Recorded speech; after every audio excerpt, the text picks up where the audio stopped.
para ipakita ang tunay na estado ng ating bansa. Ilahad ang mga pinakabagong balita at pangyayari sa ating bayan. Ipaalam sa taong bayan ang katotohanan at ipaliwanag ang mga hakbang na ginagawa ng pamahalaan upang manatiling payapa at maiangat ang pamumuhay ng bawat Pilipino. Mula sa Pangulo ng Republika ng Pilipinas, Mayor Rodrigo Duterte, ito ang Talk to the People.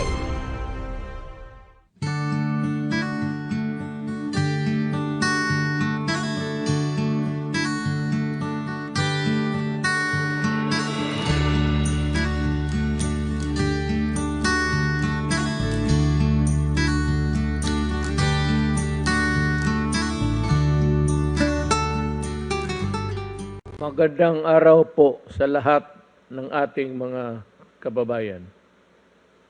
Thank you for joining us as we continue to bring you the latest updates concerning the government's pandemic response and shed light on the other equally important issues and concerns in our country today. The status of vaccinations. I am pleased to report to you that, as of today, more than 20.3 million Filipinos, or 26% of the country's eligible population, have been fully vaccinated. Also, more than 23.6 million have already received at least their first dose. Overall, we have administered 44 million doses already around the country. Many cities, particularly in Metro Manila, Baguio, Cebu, Iloilo, and Davao, have already surpassed 50% vaccination of the target population. According to Secretary Galvez, we will get a total of at least 100 million doses by the end of October, which means that maybe we can expand the vaccination program to the general population and hopefully also our children within October. Also, we continue to ramp up our vaccination drive and are targeting to administer around a total of 55 million vaccines by October. I am pleased to report that over the past several days, the number of new COVID-19 cases have been declining, and the reproduction rate has also been decreasing. Well, maybe within the last 2 days, there was a light spike, but overall, about the entire country, it is decreasing. Now, how do I encourage everybody to vaccination? With these welcome developments in our COVID-19 numbers, I now encourage you, those who have yet to receive the vaccines, to get inoculated. Paulit-ulit kasi ito, we are almost pleading down on our knees. Parang nakaluhod na kami, nakikiusap sa taong bayan, yung mga taong ayaw o hindi pa nagpabakuna at nandyan naman ang available.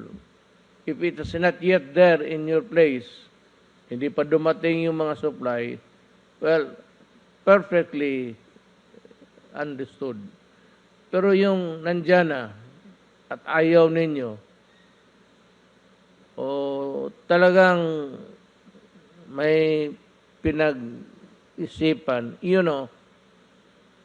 I do not want to advance this theory. But under the police power of the state,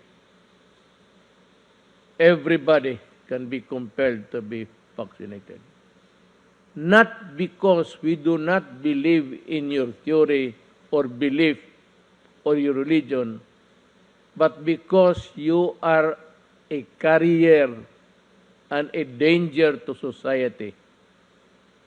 Yan ang problema dyan. It's between your belief, maybe, your religion. There is a division of, religion and state. Ngayon, sa ordinaryong mga araw, hindi naman nakikialam ang gobyerno. Ni minsan, government has no power to compel any religion, faith, or church to do a certain thing or not to do a certain thing. We can only cooperate. But itong police power of the state, nahahawain mo kapwa-tao mo, patayin mo, and maybe it would affect a large number of our people, then you are already a danger to society. And therefore, I said, contrary to the belief or opinion of others, opinion ko lang yan, can compel you under the police power of the state. Tama yan. Sa gobyerno, ayaw mong pagbakuna, umalis ka. Go out of government. Why? Because when you are with government, you face people. People transact business, official, audiences, or visits.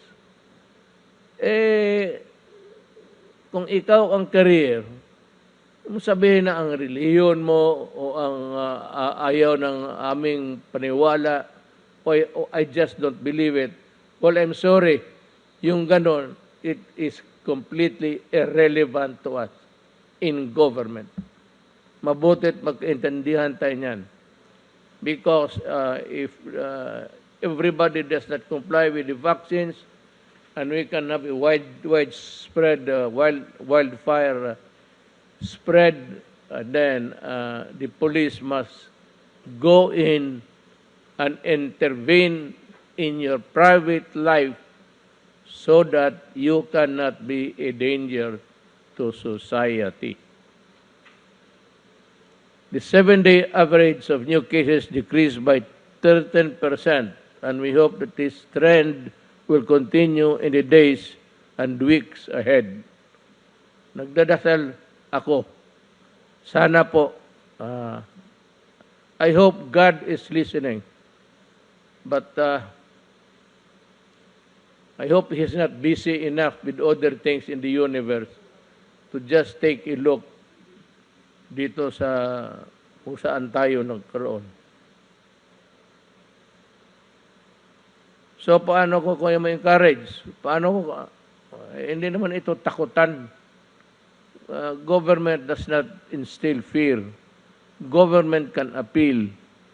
Government can talk. And government can pray and hope that you will listen to the well-studied, pinag-aralan. Hindi lang na isang tao, buong mundo ang mga scientists. I hope that you can give credence also to the people na kung ikaw lang. May mga tao kasi pilosopo, well, this is not really to insult you, but may nakinig ako minsan sa TV, no offense intended. Sabi mo, ayaw mo, hindi ka maniwala. When you're a doctor, actually, whether you are a specialist or just a practitioner, general, pagka-doktor ka, pati abogado, medyo may kabigatan yung salita natin. And if you are convincing enough in your arguments, people might just listen to you. And that could be a problem. Sana, kung ganito naman na ayaw mo, huwag ka na, tumahimik ka na lang, There's a you know freedom of speech in our country. Hindi kami ano diyan. But sana naman you will go by the almost general trend all over the world na vaccination or to get vaccinated or inoculated is really the best defense for yourself and for your fellow men.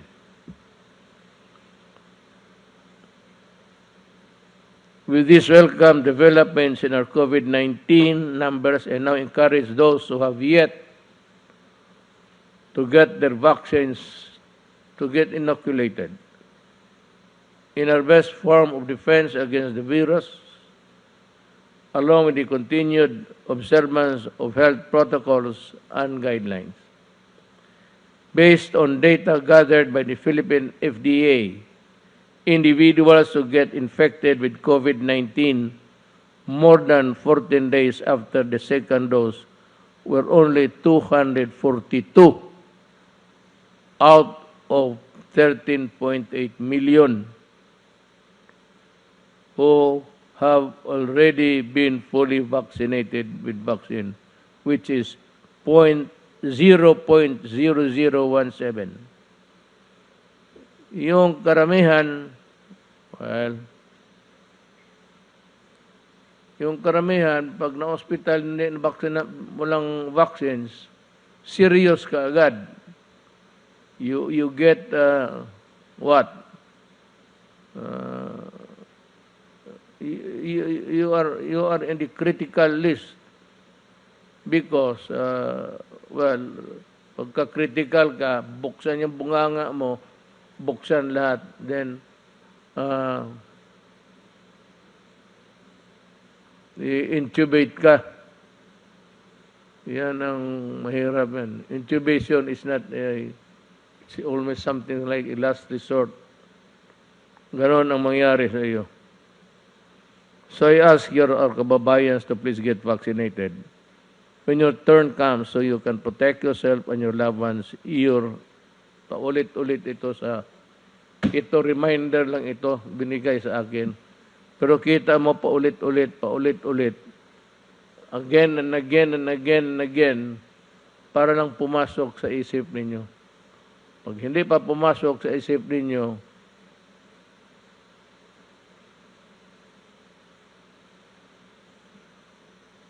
ito na naman, vaccination is also a step towards returning to normalcy so we can ease the restriction. Matagal pa tayo makabalik sa yung nakaraan, just before the pandemic. I think that it would not be, wala man tubig itong pislit ko.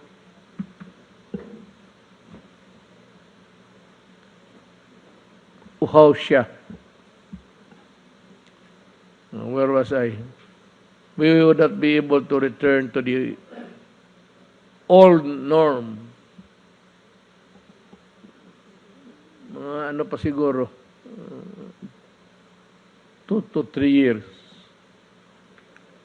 Pero pag ang mga tao, nandyan ang bakuna, magpabakuna na kaagad, at least ma-minimize na. And we can achieve the herd immunity, which is a long shot, but we can attain it with the help of the people. And if God helps us, we can have a steady supply of vaccines. The expiration of the shields. Pahiram nga ng shields na yung sa gobyerno. Ito.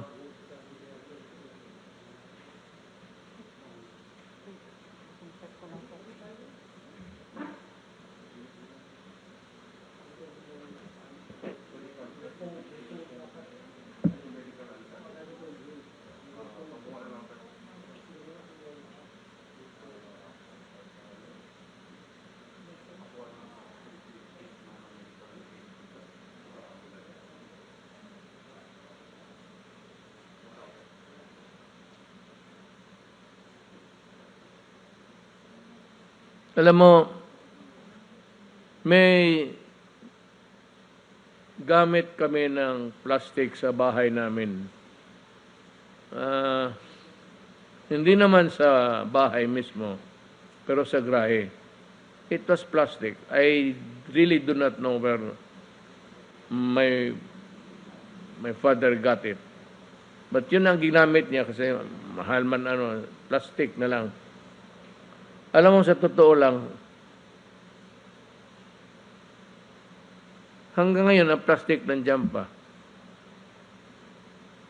At kung titignan mong mabuti, pag sa harap mo doon sa kabila, yung COVID, makikita mo pa. And that was about, my father died at the age of 56 in 1988. Nandiyan pa yung plastic, although scratches nandiyan. But after, siguro nakuha ng tatay ko mga 1992. Sa awa ng Diyos, yung plastic na yun, hindi medical grade yun. At hindi naman yung binili dahil sa pandemic. Expiration, mahirapan ako mag-ano ng medicina siguro. Pero itong makahiram lang ho ng plastic. Pare-pareho man lahat yan.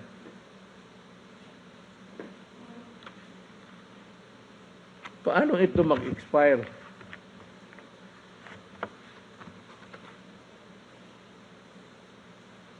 Unless abusuhin mo, itapon-tapon mo. Pero kung isuot mo lang at ilagay mo ng magandang pagkalagay, ganon, paano mag-expire yan? Well, mag-expire. But maybe in about, take about 10, 15 years, ayan, mag-expire yan dahil sa scratches. Pag-alaga, hindi sa pag-alaga. Eh kung maalagaan mo lang yan, matagal yan. Talagang itong sila Gordon, obvious na wala nang ibang mahanap na pwedeng ibato ng issue against officials of the executive. Eh ako, I am not bothered at all. Sabi ni Gordon na yayanig ako. Gordon, kung alam mo lang ang buhay ko, yours must be a gilded life kasi anak ka ng mayaman.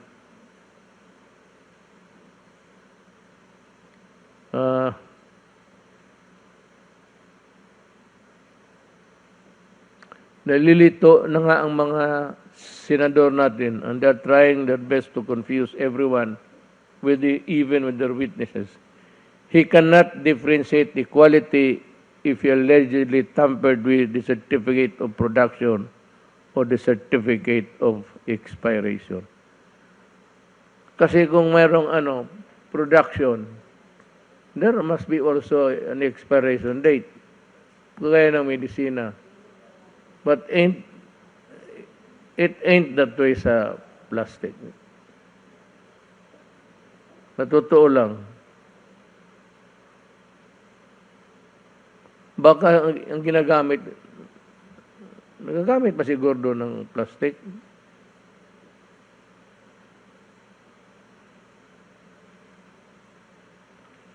At this juncture, may ask Secretary Duque. Secretary, itong suot ko, pa-expire mo din para bakit pinapasuot mo sa akin? Kung yung binigay ninyo mag-expire, bakit mo binigay sa akin? Mamatay na lang ako, nandiyan pa yung plastic.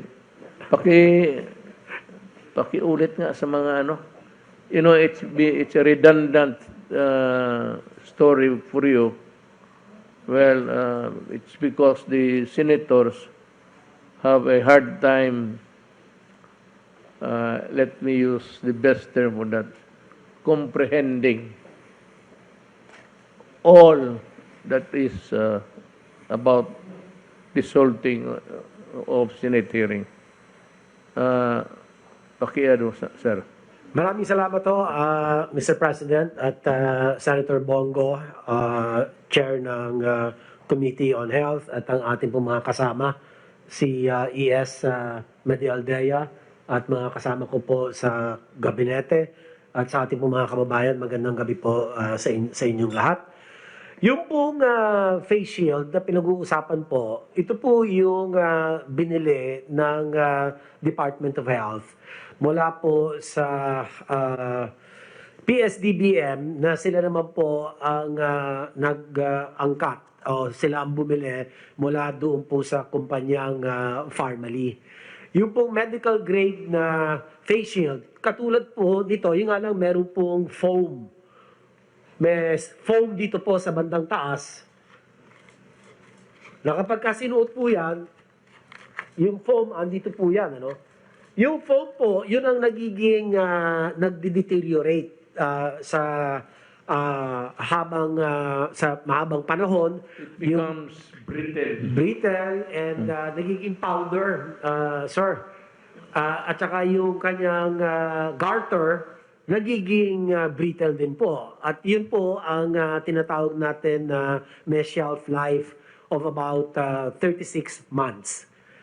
So, yan po, hindi po natin tinatanggap ang mga supplies nang hindi po ini-inspect ng ating pong DOH inspection team. Ganun din po ang akin pong nakalap na report, ang PSDBM, meron din po silang inspection team. Hindi po sila basta-basta pwedeng tumanggap ng mga supplies na hindi po ito sinusuri maigi in terms of quality o yung kalidad, yung pong quantity at in accordance with the technical specifications na yan po ang inuutos ng DOH na dapat sundin ng supplier. Otherwise, hindi po ito tatanggapin ng Department of Health. So, yun po, malinaw, meron po siyang shelf life. Ibig sabihin ng shelf life, kung iiwanan mo sa isang lugar, sa estante, naka-plastic po yan, na hindi mo gagalawin, dapat siya po tatagal ng 36 months. At ang in particular, yung pong kanyang foam ay dapat tumagal at ang kanyang garter ay dapat tumagal po ng 36 na buwan. So, ang huli na lang po, Mr. President, yung patungkol po sa aligasyon ng tampering, lumabas po doon sa Senate hearing na talagang may pinakita, may ibinunyag, isinuwalat ang isang empleyado ng Pharmaly na tinamper daw po yung production date. Yung 2020 production date, ginawa pong 2021. So kami naman po sa DOH, inatasan ko na ang Procurement and Supply Chain Office na bantayan po ito at tignan kung meron po itong mga ganitong 2021 na nakalagay po sa mga face shield na production date. At batay po sa isiniwalat ng empleyado ng Pharmaly ay akin pong pinariripaso at pinapa-inspect muli ito pong mga face shields na ito. At kung totoong meron pong pandaraya o ito pong ginawa ng Pharmaly, ay kinakailangan ay bawiin ng gobyerno doon sa kumpanyang iyan yung 1 taon na kanila pong tinamper.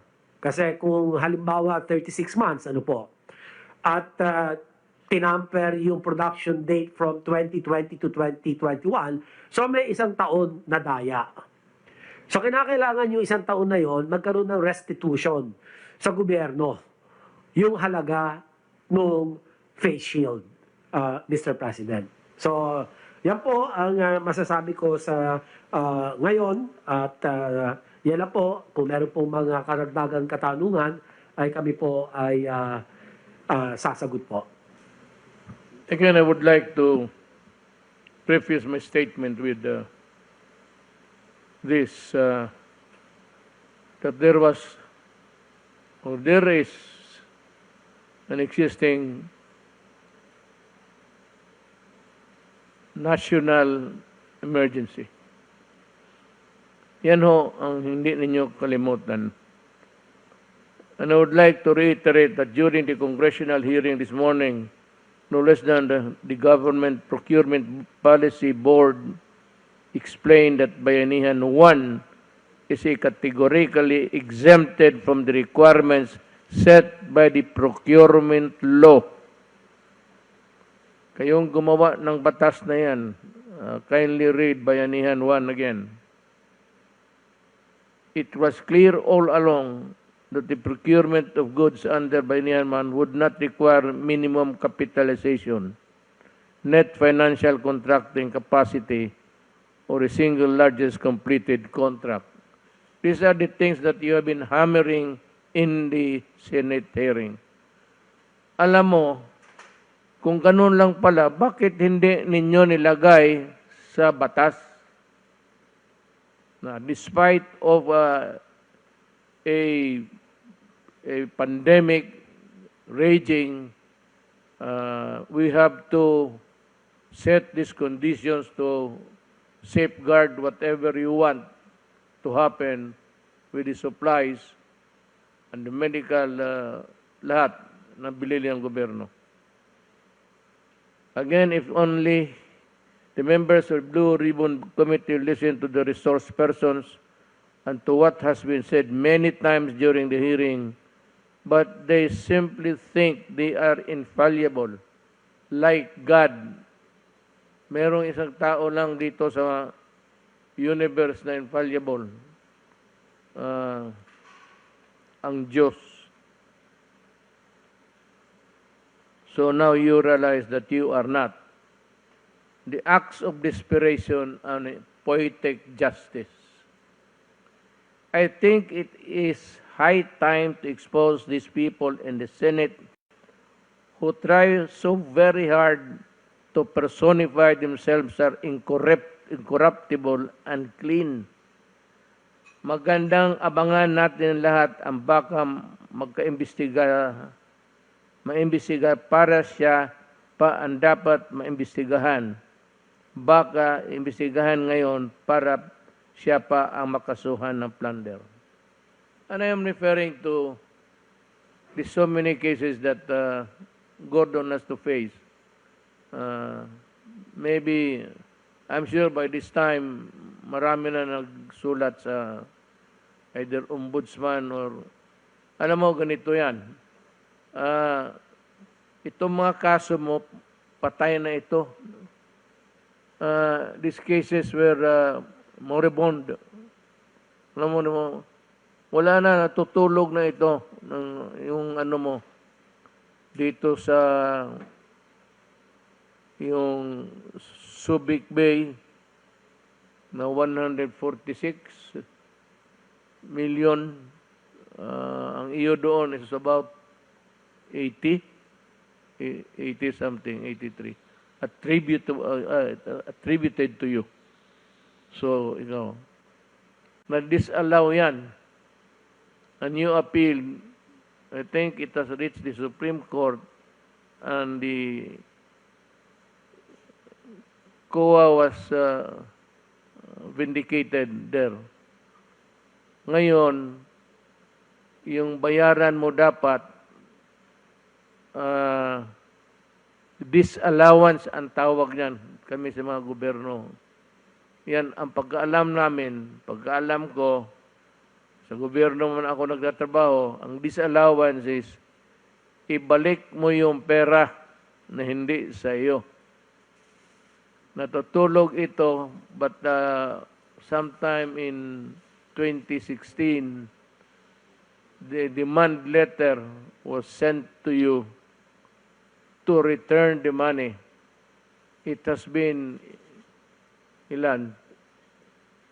How many years? How many years have passed? Ngayon, hindi mo pa nabayaran.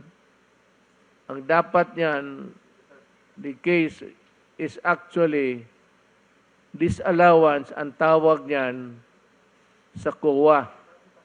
Pag hindi mo nabayaran within the period demanded of you, then it becomes your personal liability and the case go to the ombudsman for, ang tawag niyan, malversation. You malverse the money. I mean, there could be other nomenclature of that or disallowance. But to me, pag nag-disallow, tapos napuntayan sa ombudsman, kasi doon talaga dapat mapuntayan, that is malversation to me, in my book.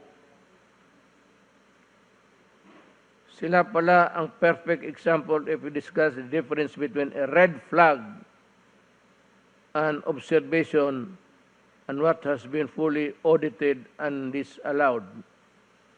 Yung fully audited, yung sa na flag ka, pero itong sa pagka may mali, disallowance. Ulitin ko, it has been years since yung notice of disallowance issued by the COA over misuse of funds by the Subic Bay Metropolitan Authority during Gordon's time as chairman, which amounts to 140 pala. Sabi ko, correct me if I'm wrong, it's at 146.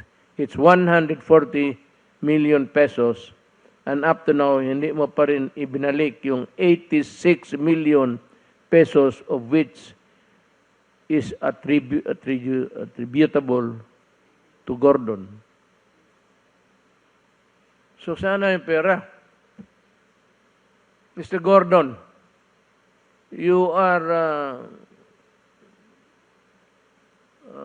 appearing all white because you have painted everybody black there.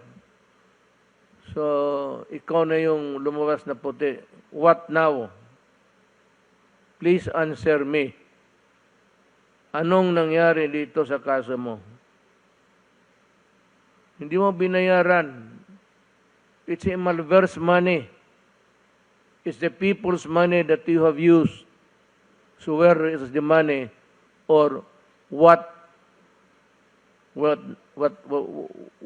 happened to the money? Binigay mo ba sa ano, o nirigalo mo sa ano, o ginamit mo sa kampanya?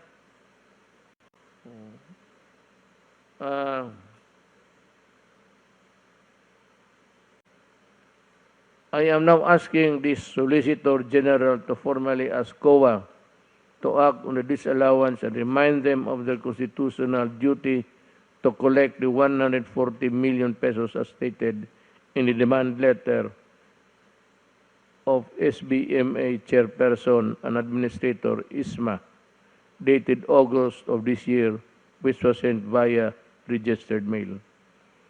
And this has been duly sustained by the Supreme Court as final and executory. Yung demanda mo, inapila mo pala sa Korte yun, sa Korte Suprema. What happened was that natalo ka, and the verdict is final and executory na. So no appeal, no nothing, except for you to pay. That is the civil side of it. Yung binayarin, sa uli mo yung pera, that is your civil liability. But there is another component of that, the civil liability and your criminal liability.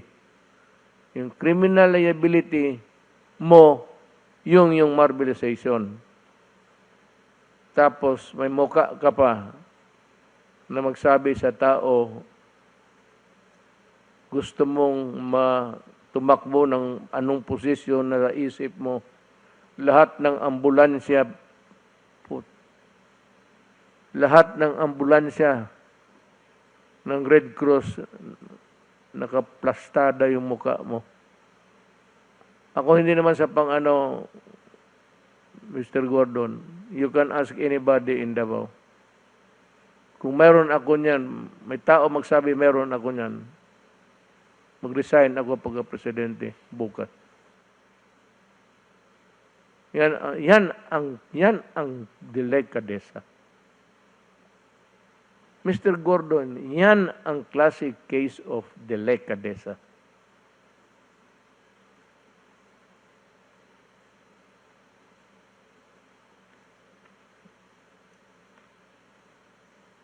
On the matter of the testing kits, pinalabas na naman nila overpriced na naman. Hindi naman yan ang titigilan. Pero I know that you can answer this considering the situation, capacity.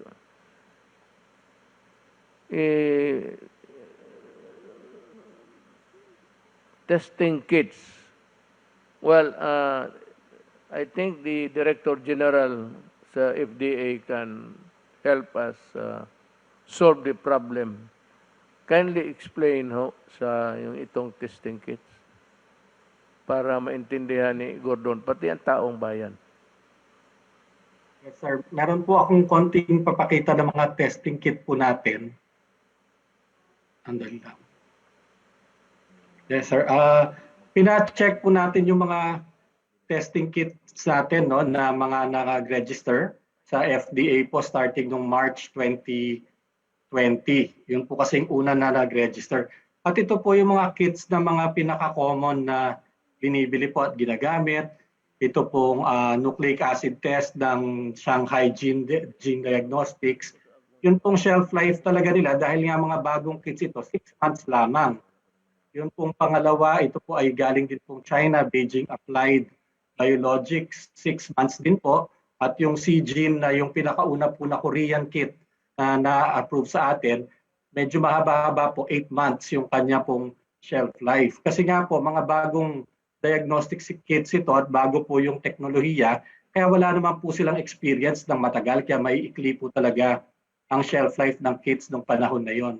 Ito pong SD biosensor, ito na po yung pinakamahabang nakita namin. No? 12 months po yung kanyang shelf life. Pero yung pinakamadalas pong gamitan, itong Sansure, ito po nasa gitna.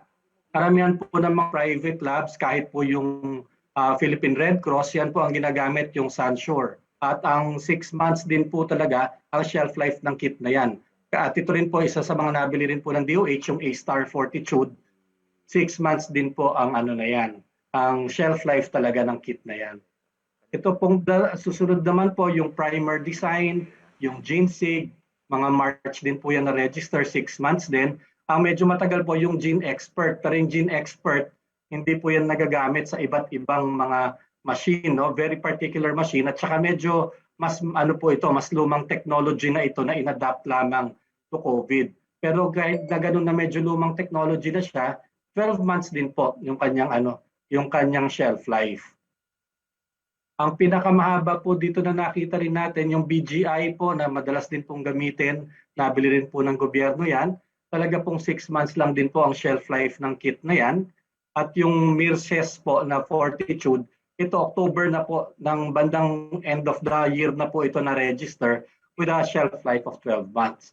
So nung tinignan po namin talaga, mahigit halos 200 po yung in the end na-register ng mga test kits sa atin sa FDA from March to November ng 2020. Pero talaga pong lahat sila ang shelf life 6 to 12 months lamang. So wala po talagang mabibili na kit na 4 months ang mga shelf life, lalo na po nung start of the year. All testing kits were really made very quickly at developed very quickly, and ang shelf life po talaga ay 6 months lang. Kaya wala naman pong mabibili talaga ang DOH na bado ng shelf life. Yan lang po, Mr. President. Thank you.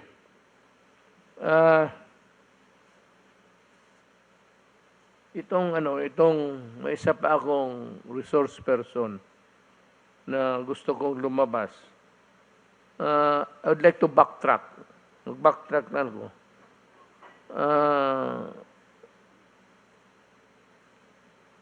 Yung sabi ng financial contracting capacity or the single largest completed contract. Hindi nasabi sa bayanihan yan. Again, the members of the Ribbon Committee,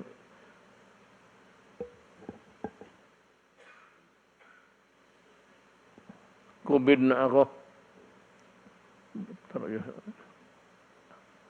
Hindi kasi nag-face shield, hindi mag-mask.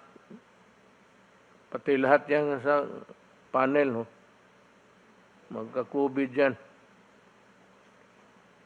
Just to drive home the point. Kasi yung witness nila, nawala, yung nawala, yung auditor, nag-testify, testigos yun ni Gordon. Siya ata yung kanyang initiative to invite as a resource person yung isang auditor. Pero witness niya, when he was asked sa lower house in a hearing of the same subject matter, kung nandyan yung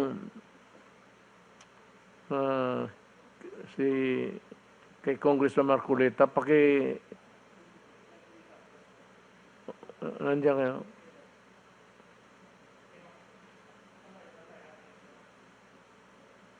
Yung hearing doon,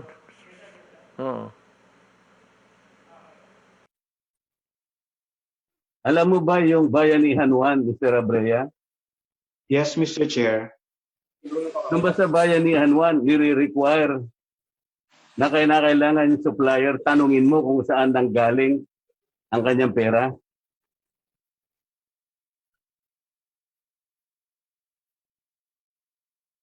Naintindihan mo yung tanong? Uulitin ko pa ba?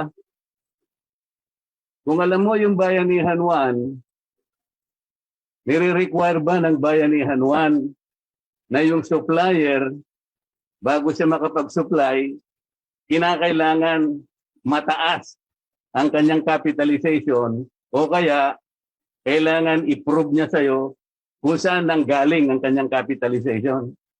Nire-require ba yun ng bayanihan 1? Mr. Chair, kasama po siya sa basic due diligence, Mr. Chair. Hindi mo sinasagot ang tanong ko eh. Kung alam mo yung bayanihan 1, dapat alam mo na walang nire-require doon kung anong minimum capitalization. At dapat alam mo rin na hindi tinatanong doon kung saan kinuha yung pera na ginamit sa kapital. Yun ang tinatanong ko sa'yo. Paano mo ngayon sasabihin na due diligence? Eh wala namang requirement ang bayanihan 1. Saan mo ibabatay ngayon yung panukat mo o yung standard mo, yung batayan mo na walang due diligence? Mr. Chair, ang due diligence po is basic principle po ng pag-iingat para po masigurado natin na may kapasidad ang kahit sino mang kumpanya o individual na makikipag-transaction po tayo, Mr. Chair. Abogado ka ba, Mr. Abrea? Hindi po, Mr. Chair. CPA po, Mr. Chair. O CPA ka? Yung due diligence, maraming klase yan. Merong necessary diligence, merong proper diligence, may ordinary diligence, merong extraordinary diligence. Alam mo ba yun? Yes, Mr. Chair. Ngayon, kabisado mo yung Article 1163 ng Civil Code. Alam mo ba yun? Hindi po, Mr. Chair. Hindi ko po kabisado. Sasabihin ko sa'yo para malaman mo. Sa Article 1163 ng New Civil Code of the Philippines, binabanggit dyan yung diligence of a good father of the family. Ito yung ordinary diligence. Ito yung walang requirement sa batas kung anong gagawin mo. Katulad ng Bayanihan 1. Hindi nire-require ang minimum capitalization dyan. Hindi rin nire-require na hanapin mo pa kung saan galing ang pera nila. Ang ginawa ng PSTBM, kahit walang ganong requirement, nagtanong pa rin. Ordinary diligence ang ginawa niya. Dapat pinasalamatan mo sila. Because kahit hindi na kailangan, ginawa pa rin nila. Did you understand? Opo, Mr. Chair. Okay. So anong batayan mo na sinabi mong walang due diligence kasi hindi tinanong kung saan ang galing ang kanilang pera? Eh hindi naman nire-require ng batas yun. Yun po Saan mo kasi yung binatay? Kasi Yun po. tinawag ka nilang expert witness. Ang expert witness, maski na sa regular court, ay tinatanggap sapagkat ang sasabihin mo ay talagang makatutulong. Beyond the understanding of the regular court, makatutulong ka talaga. Ngayon, nag-testify ka as an expert witness. Naghahanap ka ng due diligence. Yung batayan, hindi mo alam. Wala ka palang batayan eh. Sinasabi ko sa iyo ngayon that Bayanihan 1, including the emergency procurement under PSDBM, the negotiated contract, do not require minimum capitalization. Those rules do not require also that you will have to ask where the money came from. And there is no basis for you to judge and pass judgment on whether their action came from due diligence or not. Ang sinasabi mo, Mr. Abrea, kinakalculate ko lang, ay yung traditional na ginagawa under normal circumstances. Halimbawa, yung public bidding during ordinary circumstances. Kailangan talaga yung tinatawag na net financing contracting capacity. Kailangan din yung SLCC na sinasabi. Ito yung single largest completed contract. But this is under the circumstances of ordinary public bidding. We are not under ordinary public bidding. We are under a public emergency. This country has been placed under national calamity for 3 times. Did you consider that when you testified before the Senate Blue Ribbon Committee? Yes, Did you Mr. consider that? Yes, Mr. Chair. Oh, when you consider that, paano mo ngayong sasabihin na walang due diligence? What is the basis? Ganito na lang para maintindihan mo, Mr. Abrea.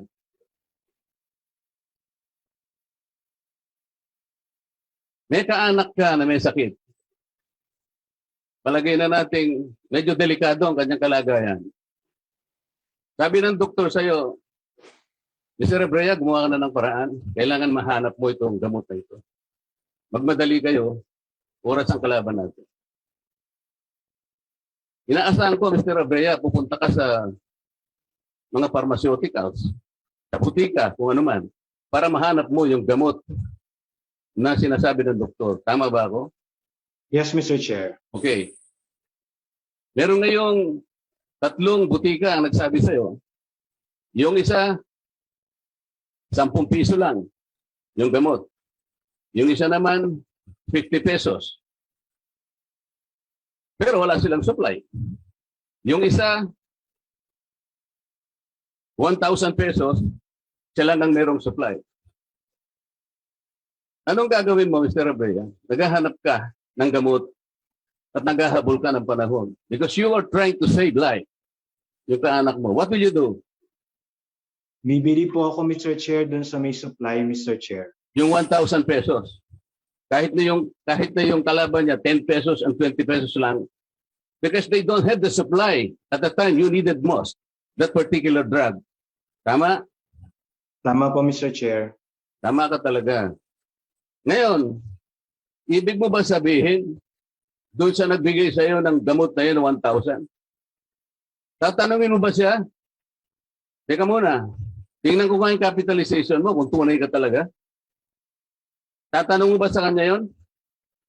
Hindi po, Mr. Chair. Okay. Tatanungin mo ba kung saan nanggaling yung kanyang capitalization? Because if you do not do that, sasabihin mo wala kang due diligence. Sasabihin ba ng kamag-anak mo, yung kapamilya mo, what is your name, sir? Mr. Mon Abrea. Mon, sabi niya, Mon, wala ka naman due diligence eh. Binili mo kagad eh.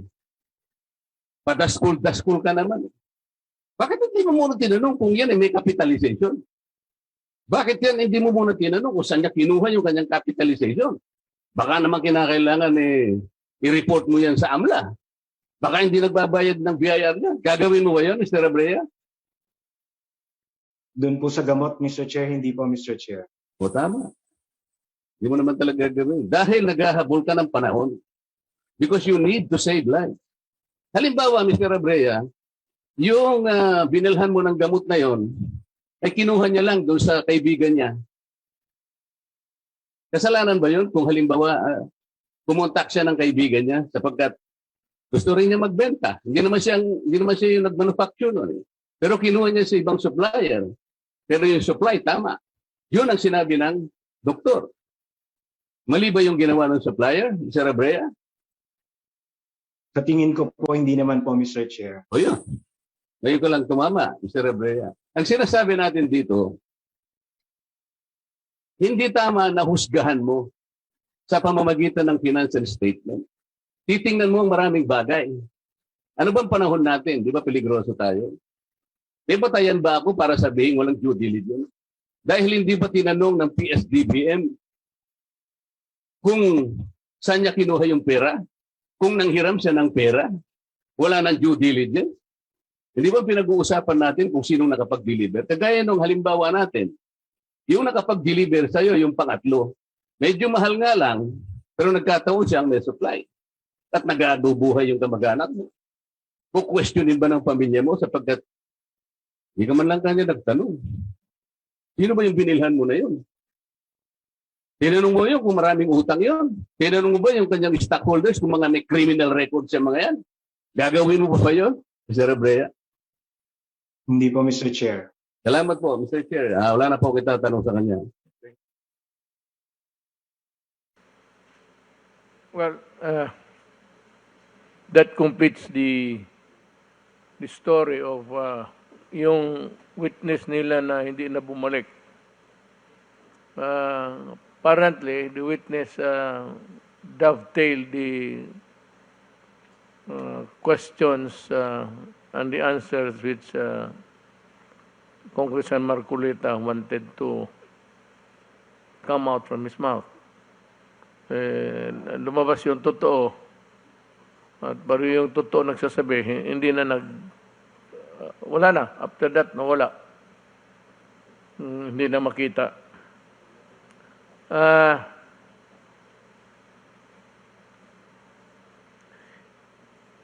Sir, tanongin na si Secretary Duque. Yung investigation ba ng PRC, yung false negative, false positive nila, may resulta ba?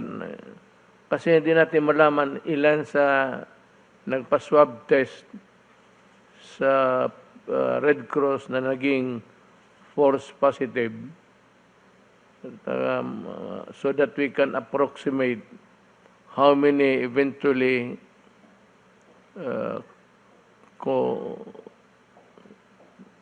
contracted the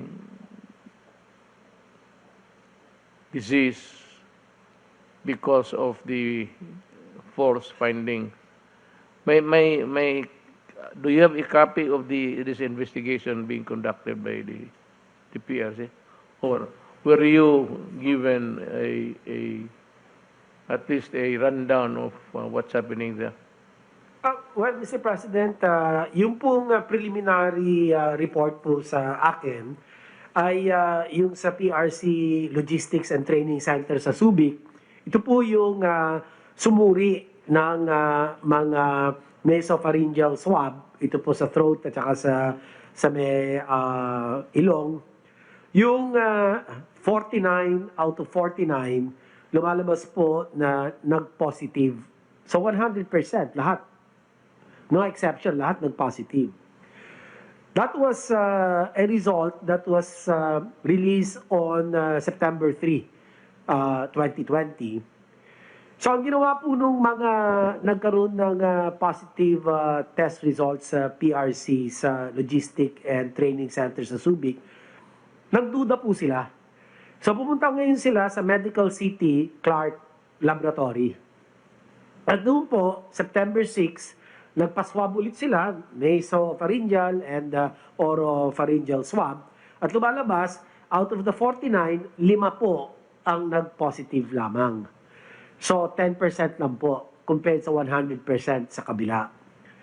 Ngayon po, kasalukuyan ay iniimbestigahan po ng Research Institute for Tropical Medicine at meron po silang report na lalabas pa lang, makukumpleto ang kanilang investigation, Mr. President, by October 8. So antayin lang po natin dahil medyo masalimuot po yung proseso ng kanila pong investigation. Dahil kinakailangan po rito, highly technical po ang proseso.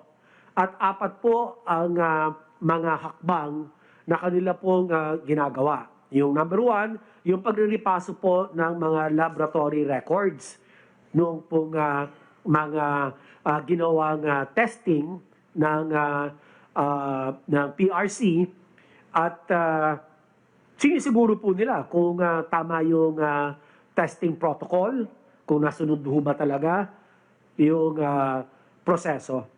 Pangalawa po ay yung pagriripaso ng tinatawag na case investigation reports. Dito po ay biniverifika yung exposure, yung symptoms, at mga iba pa po mga relevant clinical and epidemiological information. At pangatlo po, meron tinatawag na remote verification. Dito nililipaso naman po yung mga prosesong isinasagawa ng mga laboratorio at yung pong mga measures or procedures. No?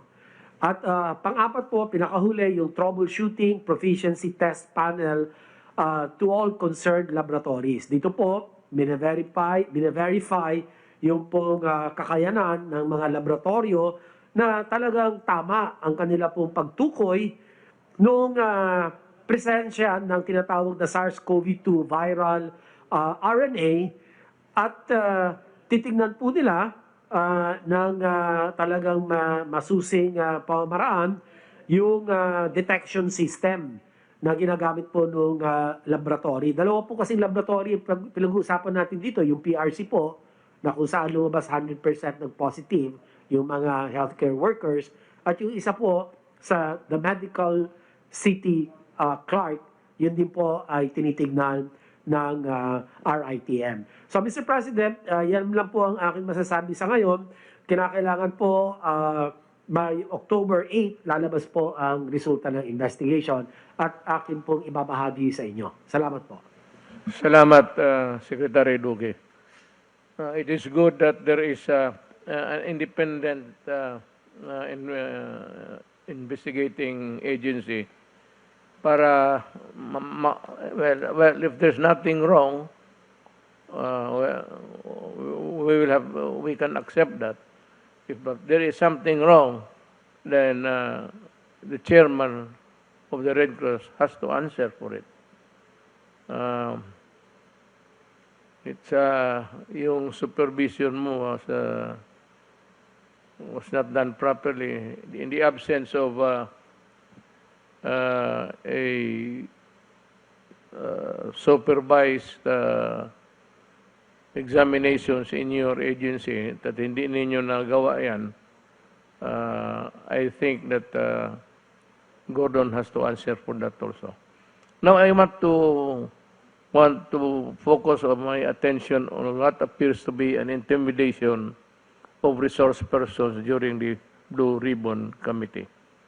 Dahil ba hindi ninyo nakuha ang sagot na gusto ninyong marinig sa isang resource person, inikulong ninyo at gusto pa ninyong ipalipat na sa Pasay City Jail. Nandoon na nga ngayon.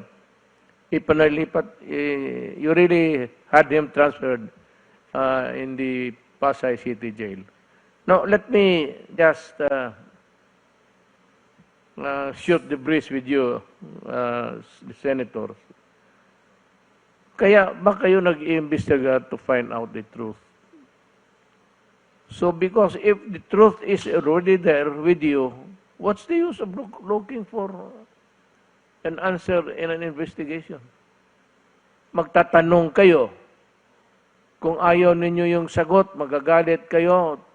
Tapos, you threaten, we will cite you in contempt. And we can detain you forever. Is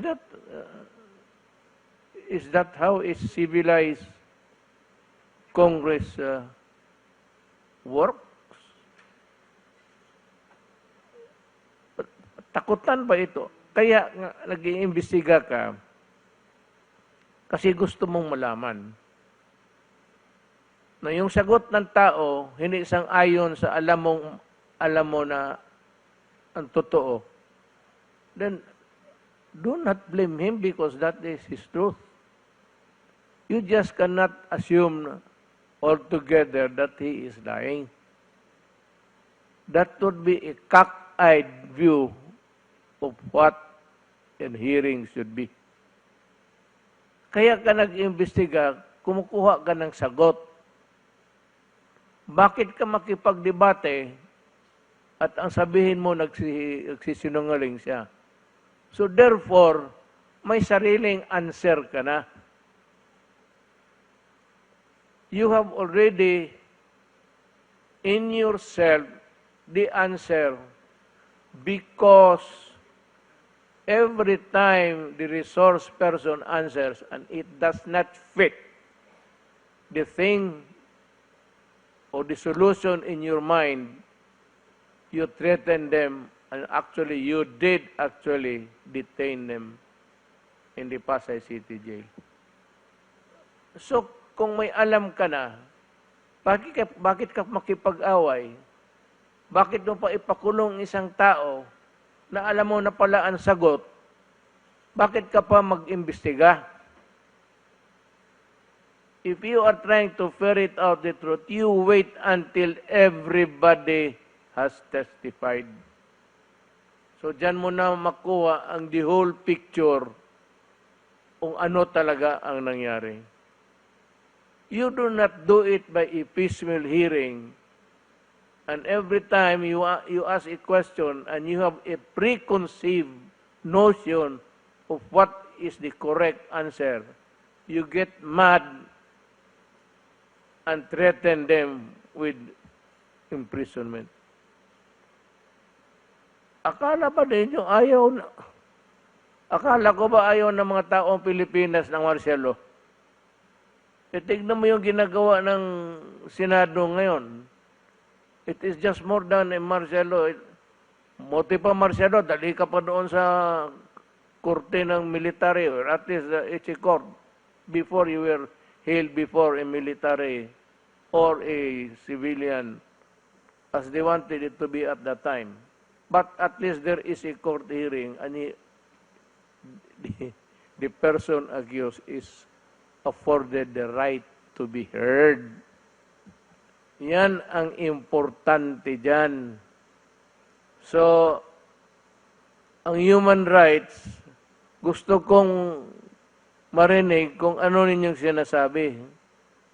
The Constitution really provides that no person shall be deprived of life, liberty, or property without due process of law.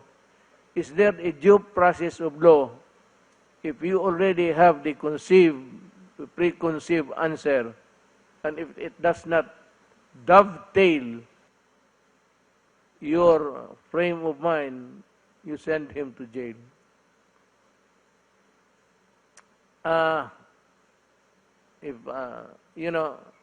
Just piece of advice.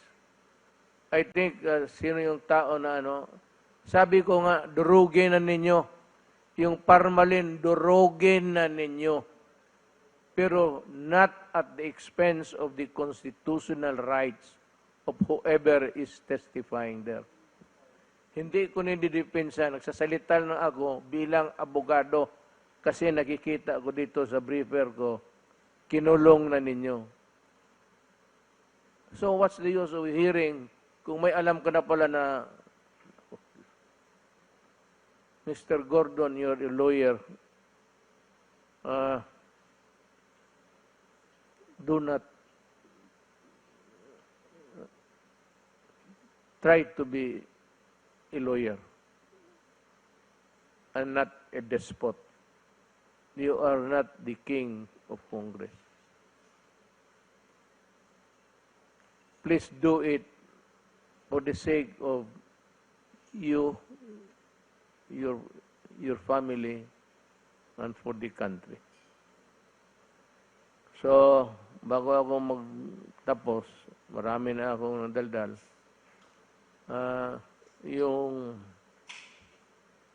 Wala na yung face shield.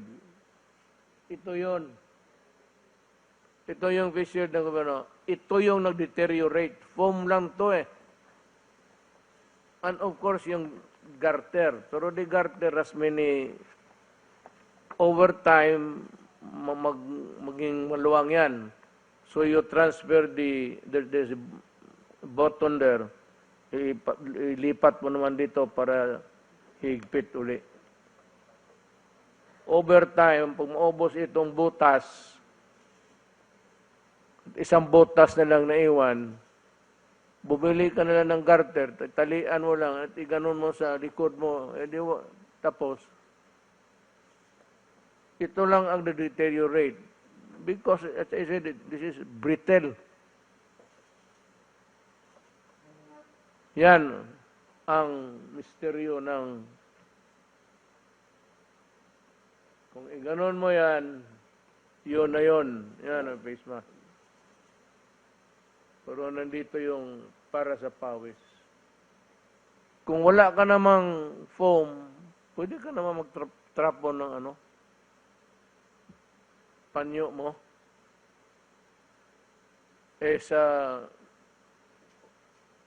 Nakita ko sa sine sa operating room, ang pahid ng pawis ng surgeon yung tatrabaho, yung nurse. Ito lang ang Actually, ang mag-ano niyan, yung foam, marami kang makitang foam ngayon. Guntingin mo lang. Ilagay mo ng paste, yun na yun. If that is really what you're talking about the product. How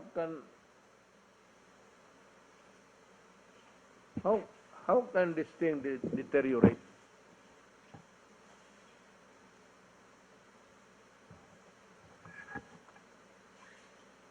Improper handling of abuse in the use of the masisira talaga. Kung mayroon itong ilagay mo lang yan dyan.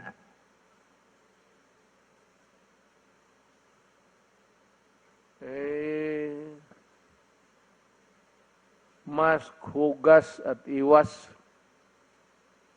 Iwas ng wag lumapit.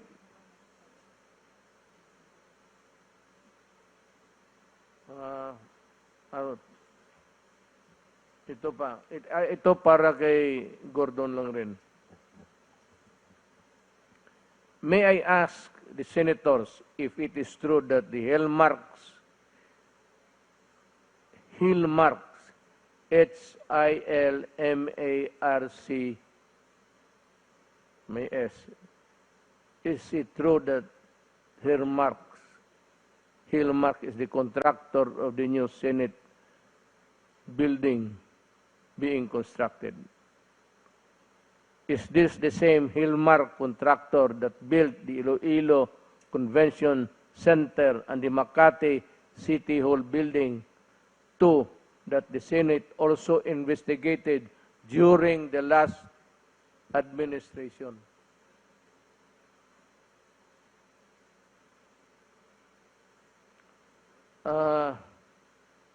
Gusto ko rin malaman na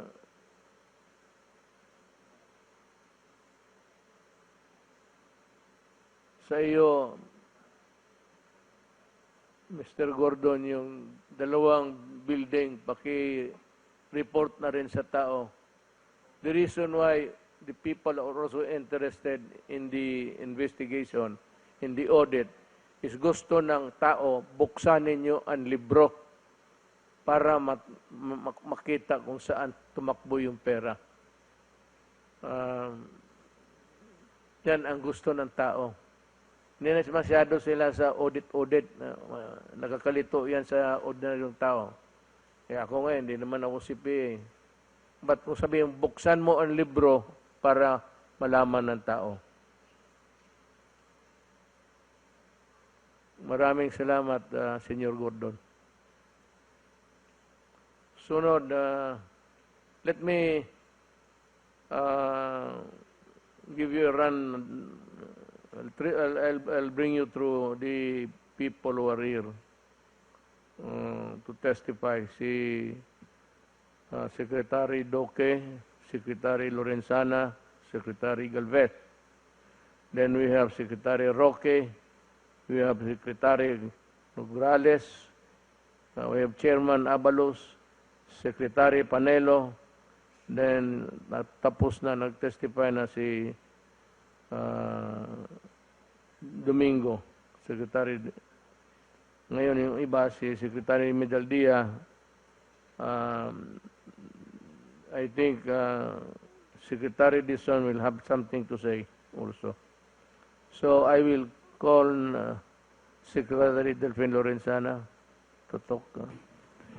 Magandang gabi po, Mr. President, Senator Bong, Executive Secretary, and ang mga kasama kong mga lingkod bayan.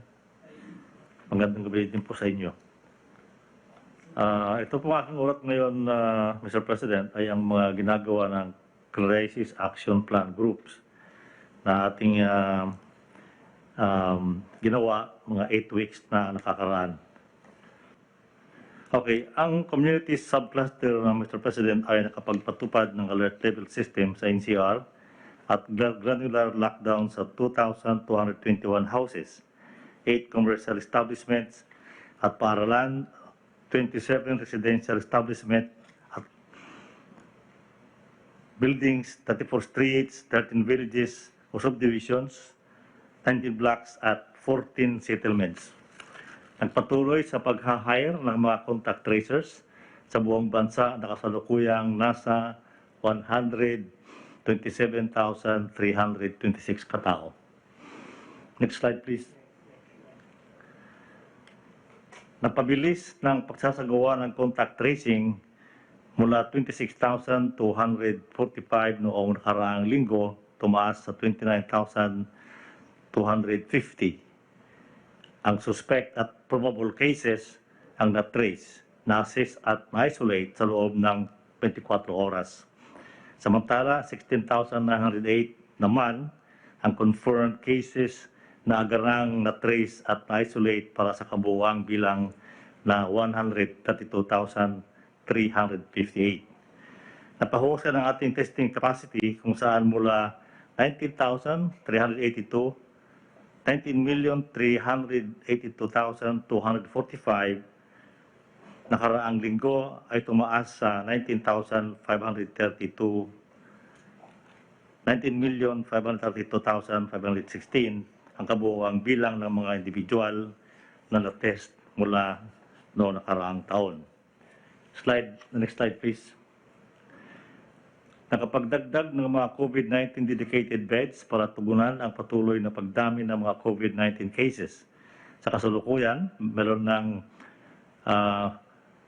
mahigit na 150,000 na kama para sa mga pasyente sa 9,106 pasilidad sa buong bansa.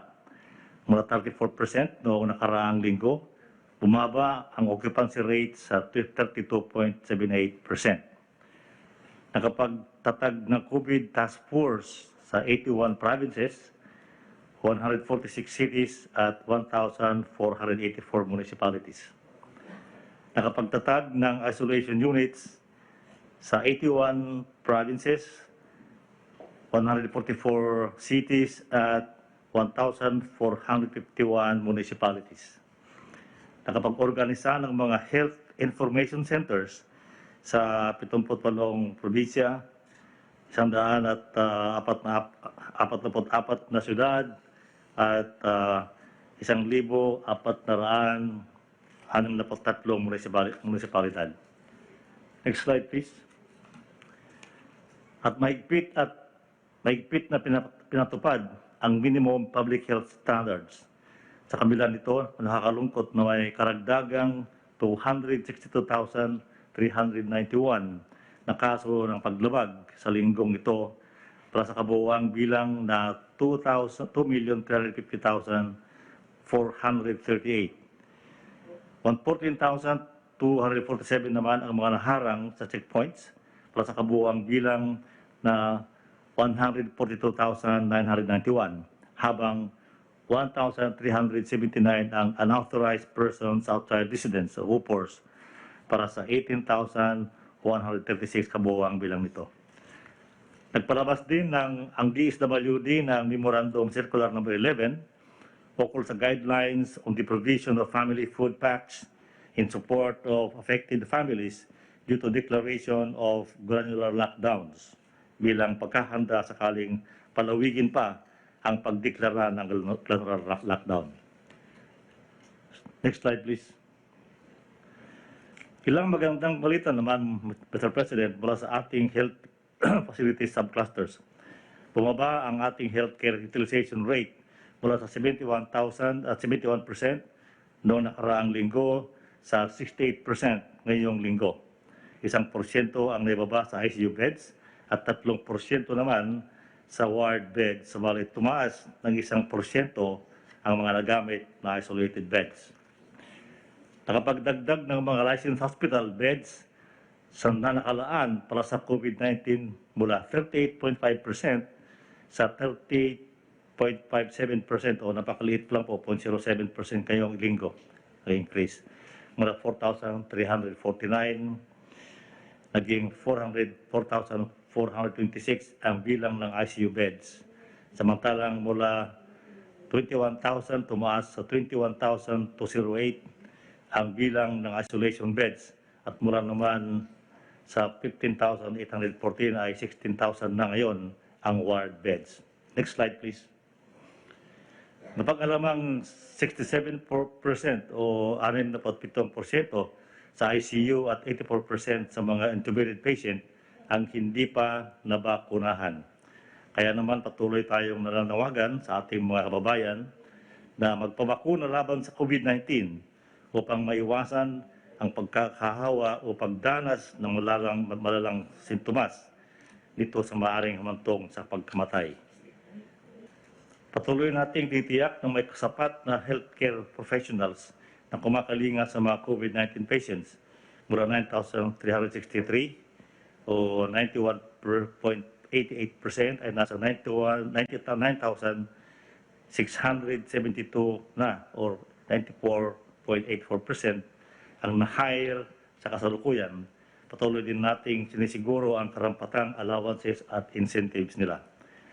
Pagtitiyak ng karagdagang 325 million na pondo para sa mga DOH hospitals sa buong bansa para sa gamot, PPEs, medical supplies, pasweldo at benepisyo sa mga health workers at iba pang kailangan. Pagpapalabas ng mga sumusunod na patakaran ukol sa paggamit ng medical oxygen DOH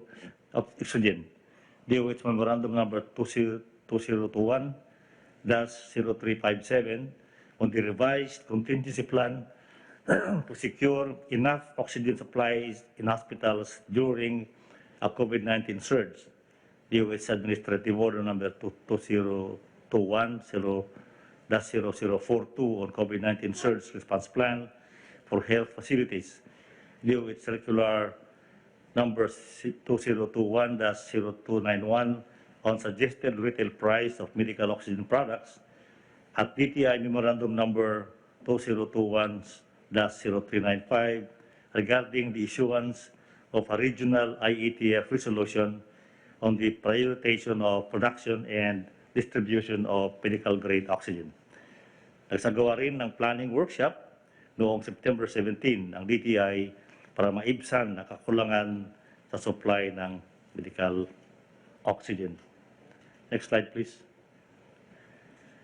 Mula naman sa ating borders subcluster, tumaas ang bilang ng mga na-quarantine ng mga returning overseas Filipinos mula 157,293 noong nakaraan sa 169,434 ngayong linggo, o 68,814 nito ang land-based OFWs, 51,720 ang sea-based OFWs at 44,723 ay mga non-OFWs.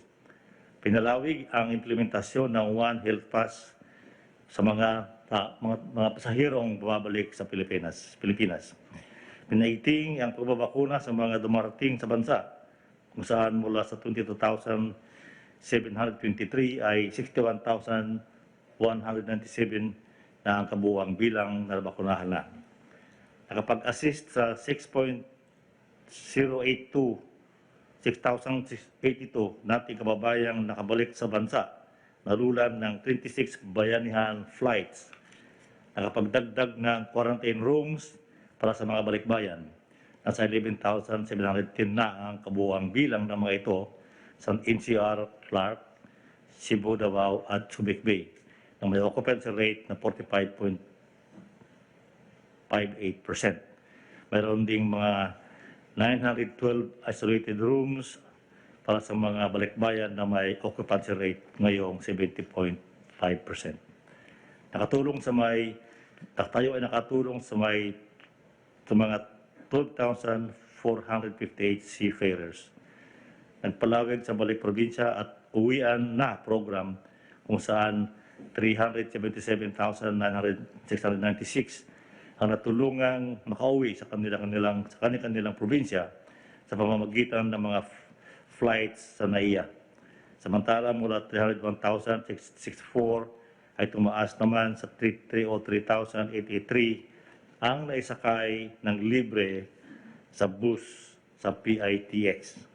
Nagtalaga ng mga pulis, OWA house parents at PCG marshals para bantayan ang mga quarantine facilities sa mga NCR para sa returning overseas Filipinos at nagpaigting ng pagbabantay sa ating mga international borders kasama ang katimugang bahagi ng bansa o yung mga lugar dyan sa may pagitan ng Sabah at Pilipinas. Last slide, please. Ang pagbabakuna naman po ng AFP ay meron na tayong nabakunahan na 97,411 o 68% ng kabuuang bilang ng mga sundalong fully vaccinated laban sa COVID-19. Ang huli ko pong ulat, Mr. President, ay yung utos na mag-deploy tayo ng mga medical doctors at nurses sa mga hospital dito sa Manila. Meron na po tayong naipadalang dalawa noong nakaraang linggo, pero ngayon po ay nakapag-ipon na naman yung Surgeon General ng 5 doctors at saka 20 nurses na pwedeng i-deploy sa mga hospital sa Manila. Ang Surgeon General po, Mr. President, ay nakikipag-ugnayan na sa DOH para malaman nila kung saan i-deploy ito. Sila na pong bahala. At saka gagawa pa po ng memorandum of agreement between the AFP, Surgeon General at ang DOH. Yun po ang ulat po ngayong gabi, Mr. President. Salamat po. Thank you, Secretary Lorenzana. This time I'd like to call Secretary Galvez, Galvez to give his talk. Mr. President, Senator Bongo, Secretary Duterte, and fellow cabinet members, mga kababayan, magandang gabi po at we will give you a significant updates on the national vaccination program. Next slide, please. The Philippines is nearing to breach 70 million doses and expected to receive 5 to 7 million doses this week. Another good news is we already breached 20 million fully vaccinated Filipinos with 20 122 Filipinos are now fully vaccinated. 23.6 million or 4 million doses, and we are hoping that we can reach 45 million before the end of the month. For the month of September, our throughput was reduced to 10 million due to vaccine challenges. Delivery started during the middle of the month, and the surge of cases diverted the attention of the LGUs. Next slide, please. Shown is the summary of our vaccine delivery and administration. We have an astounding inventory of 25,765,454. Ito po, Mr. President, we have a total of inventory of 25,775,454. And to date, we are now 26%. We have already inoculated 23.33% of the total adult population and 18.43% for the total population. Next slide, please. Shown are the statistics data of the monthly vaccine administration and vaccine delivery, which we can say that the vaccination increases once we increase the delivery. So kung makikita po natin na mababa po yung ating deliveries ng March at saka po ng February, ito po, mababa rin po yung po natin. And then nakita natin po na tumaas na po tayo ng more or less 16 million, tumaas na rin po ang ating administration. In here, baka po ito tataas po itong ating administration this coming October, considering that we'll still have more or less 7 million to be added to the month of September and first week of October. At ang po namin is darating po yung ating mga vaccine sa ating national government procurement, and also we are expecting a huge volume from the COVAX. Next slide, please. So ito naman po yung ating update sa administration by regions as of 26 September 2021. Wherein in NCR, we achieved yung almost 86%. Ito po, mataas na po tayo ng first dose, and then yung percentage ng fully vaccinated is 71.86 na po. At nakikita po natin na ang Region 11, Region 4A, Region 3, Region 7 ay humahabol na po. Dati po ito, mga 20% pa lang po ito. Ngayon po 31%, and then also tumataas na rin po yung percentage ng fully vaccinated. Humahabol na rin po ang Region 6 at saka yung Region 10. Then, i-discuss ko po mamaya po, Mr. President, yung mga different major cities, kung ilan na po ang kanilang percentages. Next slide, please. Sir, kung makita po natin, ito po ang Manila. 89% po yung covered, at least individual first dose. So, 89.96%. Ito pong Iloilo City, sir, umabol po ito. Nung nagkaroon po ng surges, ay binigyan po natin ng maraming volume. Ito po ngayon po ay 87.06%. So, lagi po natin kausap si Mayor Treñas at ang kanyang fully vaccinated ay mahabol na rin po na 62.05. Ganon din po yung area na po ng Metro Cebu, mataas po ang kanilang vaccination rate, considering also na napakataas ng kanilang cases. Noong nagkaroon po tayo ng policy ng focus and expand, kasama po ang NCR plus 6 at saka NCR plus 8, kasama po sila sa ating priority. At nakita po natin na ang Mandawi City, 65.89%, yung Lapu-Lapu, 55%, at saka yung Cebu, 50%. So nakita po natin na mataas na po, umahabol na po tayo sa NCR. At nakita rin po pati yung Davao City na binigyan po natin din ng mga priority ng mga volumes. Ito na po, meron na po siyang 54%. At meron po siyang 35% na fully vaccinated na po. Ganon din po ang Cagayan de Oro at ganon din po ang Zambales. So ang Cagayan de Oro po ay 48% na po ang first dose and then 34% ang second dose. Next slide, please. Tingnan po natin yung area ng area ng Region 4A at saka Region 3. Nakita po natin yung Bataan, tumaas na rin po ng 49.23% ng kanilang first dose at 28% sa kanilang second dose. Cavite, tumataas na rin po, almost 40%. And then ito pong Batangas, 33%. And then itong Pampanga, 33%. And then Laguna, Bulacan, 33%. And then Rizal, 33%. Mostly, karamihan po sa kanila ay nasa taas po ng 23% ang kanilang mga percentages. Next slide, please. So ano po ang gagawin po natin sa target natin this coming October 2021?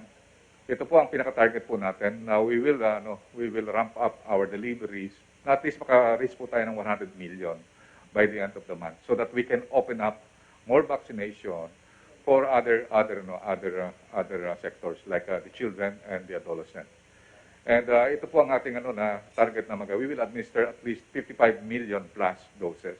So pwede pa po ito umakyat pagka nagkaroon po tayo ng mataas na capacity sa ating mga LGUs at ating mga PCPs.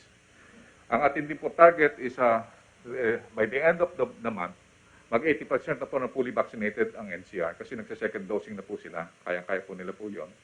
And other key cities to raise the vaccination to 50 fully vaccinated by the end of yung mga major cities natin na NCR plus 8, NCR plus 6. And then we would like to increase our daily jobs to 500,000 to 800,000 doses. And we would like to thank Sept kasi po siya po ang talagang nagkakaroon ng siya po ang bastonero natin saka si Yusik Mirna in order to increase this 500 to 800 doses. Kasi araw-araw po tuwing 9 o'clock ay si Tech Beans po nagbabastonero po sa ating mga different regions. Ilan po, Mr. President, ang aking ulat po ngayong gabi sa inyo, Mahal na Presidente. Thank you, Secretary Galvez. Secretary Dizon, you have something to say? Thank you very much, Mr. President. Thank you very much, Secretary Galvez. I would just quickly want to add to Secretary Galvez's report. Mr. President, I think ang critical po sa atin ngayon for the month of October and moving into the last 3 months of the fourth quarter of 2021 is yung pag-open up po natin, kagaya ng sinabi nyo nung nakaraang linggo, na we will already seriously look at opening up to the general population, especially in the major areas all over the country. And also, equally important, is the opening up to the vaccination of our children. I think that is very critical, Mr. President, and with the report of Secretary Galvez tonight, that we will be hitting 100 million doses by the end of November. I think your wishes, Mr. President, to open up to the general population and also to open up to our children, the vaccination program will be becoming a reality in the month of October. Thank you very much, Mr. President. Thank you, Vince. Now we will begin with Secretary Roque.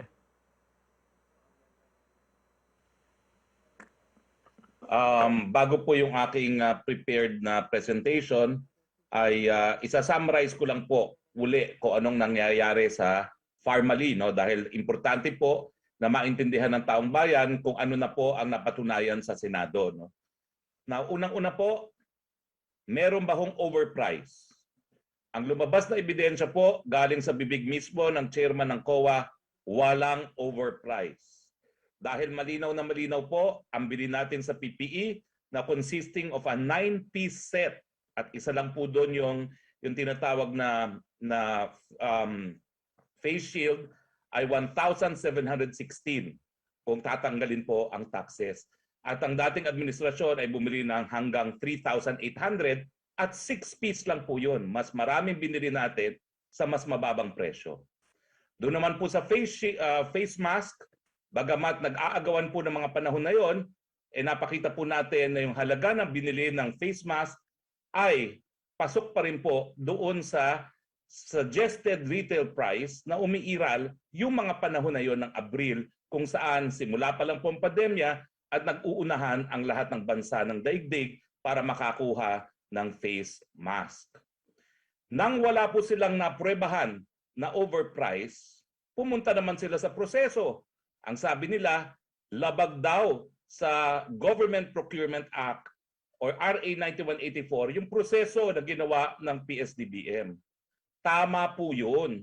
Pero hindi po yun illegal kasi Kongreso po mismo kasama ang Senado na gumawa ng batas, Bayanihan 1, na nagbigay po sa inyo bilang presidente ng kapangyarihan na bumili ng mga kinakailangan sa pandemya sa lalong mabilis na panahon in the most expeditious way. Tapos po, sinabi nila, napakaliit ng capitalization. Bakit binigay ito? Well, ang sagot po dyan, under Bayanihan 1, hindi nga po applicable yung 9184 kasi emergency powers po ang binigay nila sa inyo dahil emergency ang sitwasyon, kinakailangan natin yung mga face shield, face mask at PPE. Ngayon naman po, Mr. President, pinupulaan nila at sinasabi na yung face shield, at uulitin ko po isa lang po ito doon sa set na binili natin na 9 na pirasong set. Kasama na yung PPE, yung apron, yung face mask, yung eye shield, yung mga ganyan po, no? Yung foot cover, isa lang po yan. Sinasabi nila, pineki daw yung date of manufacture. Kung totoo po yun, talagang dapat panagutin. Pero hindi po ibig sabihin na yung buong PPE na 9-piece ay naapektuhan ng face shield na yon. Panagutin. At maliit lang naman ang halaga ng face shield. At ang pinakamaliit po sigurong halaga dyan ay yung face mask tapos yung face shield, no? Dahil 9-piece set nga po yan.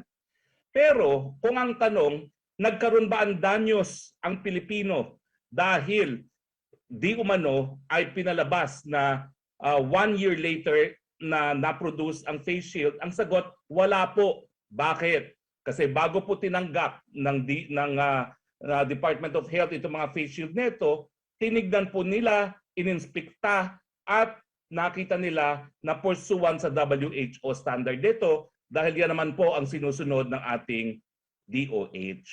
Pero ang pinaka-importante, Mayor at sambayan ng Pilipino, kahit kailan pa na manufacture itong mga face shield nito, lahat po yan nagamit ng ating mga healthcare workers.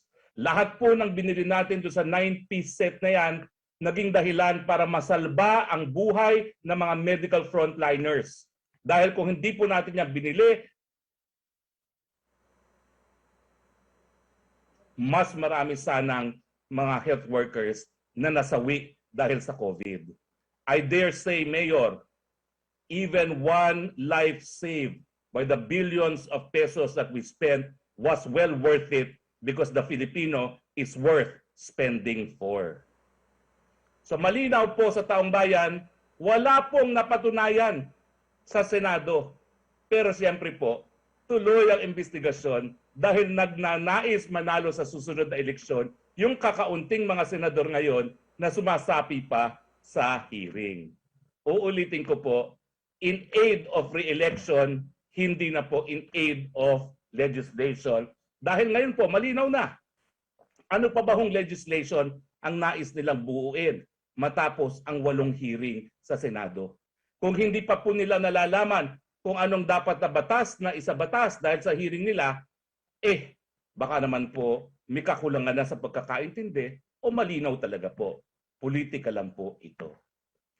Pupunta na po ako ngayon dito sa natanong sa akin kaninang umaga sa press briefing at sa totoo lang po, nahirapan akong sagutin. Ang tanong po ng media, ano po ang posisyon natin dito sa AUKUS Security Pact? Australia, United Kingdom, and United States Security Pact. Kung maalala nyo po, habang ako'y nasa Amerika, naging controversial po ito dahil ang France, rinicall ang kanyang ambassador sa Amerika. Dahil imbis na bumili sa France ng mga submarine, bumili sila sa Estados Unidos at sa United Kingdom. Pero ano ba ho itong AUKUS na tinatawag? At ang tanong nga po is, ano daw po ang posisyon ninyo? At ako naman po ay nagsabi, tatanungin ko po sa inyo. Yung Australia po ay bumibili ngayon ng nuclear-powered submarines para sa Australian Navy. At itong mga submarines po ay gagamitin ng mga bansang Amerika, United Kingdom at Australia para magpatrol po dyan sa South China Sea. Bagamat ang sabi po ng Australia, committed daw po sila sa kanilang obligasyon doon po sa tinatawag na Non-Nuclear Proliferation Treaty. Hindi sila magnanais na magkaroon ng kapasidad para mag-develop ng nuclear weapons. Next slide, please. Now, ang sinagot ko po kanina, dahil hindi pa tayo nakakapag-usap, hindi ko pa po alam kung anong posisyon ng presidente natin, pero ang importante po as chief implementer of our laws, including the Constitution, nakasaad po sa ating saligang batas, Article 2, Section 8, the Philippines, consistent with the national interest, adopts and pursues a policy of freedom from nuclear weapons in its territory. Bukod pa po dyan, kasapi po tayo sa isang tratado sa ASEAN. Next slide please. Ito po yung Bangkok Treaty na nagsasabi na lahat tayong mga 10 miyembro ng ASEAN ay naninindigan na dapat yung buong teritoryo natin bilang ASEAN ay manatiling nuclear weapon-free zone. Next slide po. So, ang unang-una ko lang pong sinabi, dahil hindi pa tayo nagkakausap, kinakailangan matupad at magalang yung probisyon ng ating saligang batas na nuclear-free ang ating teritoryo, hindi lang sa Pilipinas, kung hindi sa buong Southeast Asia. Next slide, please. Ito po ang mga sinabi ito po yung paglalayagan, no, ng mga submarines na bibili na yan. Next slide, please. Ito po ang mga sinabi ng iba't ibang bansa ng ASEAN. At kaya nga po, nag-aantay ang media kung anong paninindigan nyo. Ang Indonesia po is deeply concerned over the sandali lang po sasarado ko to, over the continuing arms race and power projection in the region. Ang Malaysia po, ang sabi nila, AUKUS could potentially provoke other powers to act more aggressively, especially within the South China Sea region. Next slide, please. Ang Vietnam, ito po ang pinakamatinding kalaban ng China, ay ang sabi niya, mas cautious po siya at sinabi niya na it would keep track of the situation while urging all countries to ensure peace, stability, cooperation, and development in the region. At ang Singapore naman po, it hoped that AUKUS would contribute constructively to the peace and stability of the region and complement the regional architecture. So, malinaw po dun sa mga nabasa ko na karamihan po ng mga bansa sa Southeast Asia ay concerned dun sa dalawang bagay na mas matitindi po yung magiging hidwaan at pangalawa po ay importante po na hindi magkaroon ng kumbaga arms race sa rehiyon, no? Maraming salamat po, Mayor. Salamat, Secretary Roque. I'd like to call Secretary Nograles the speaker. Secretary Nograles. Mayang gabi, mayang adlaw, Mr. President, Senator Bongo, ES Mejaldea at mga kasama natin sa gabinete.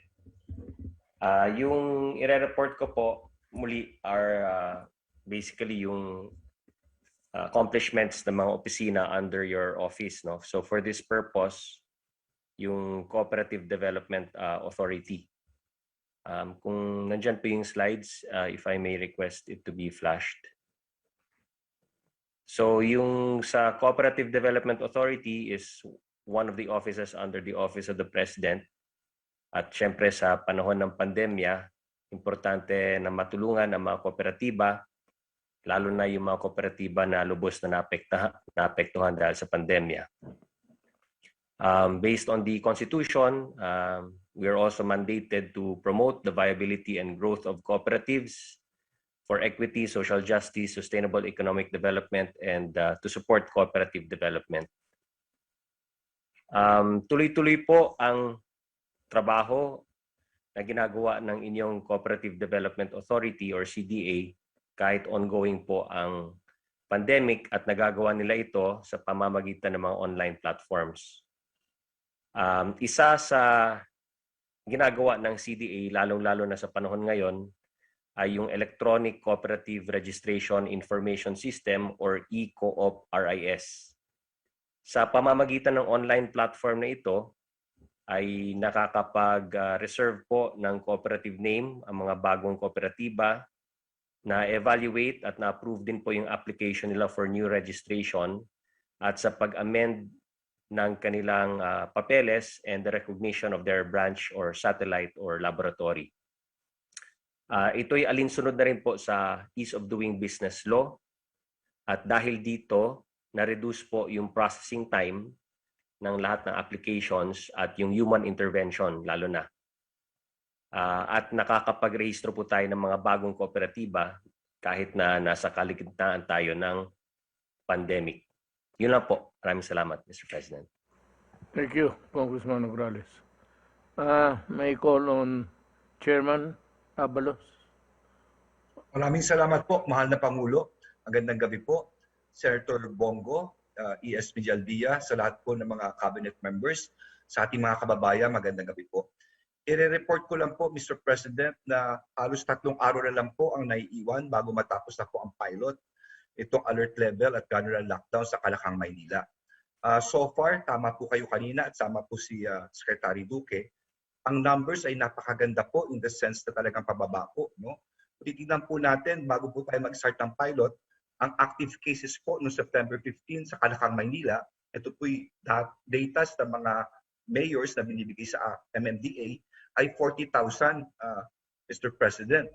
Pero noong 26, from 40,000 noong September 26, ito yung bumaba ng 29,405.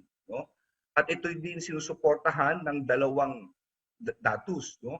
Number one, noong pong September 20 or 1 week ago, yung pong reproduction rate ayon sa Okta mismo ay 1.13. And this is very, very conservative, Mr. President. Ibig sabihin, nanganganak ng 13.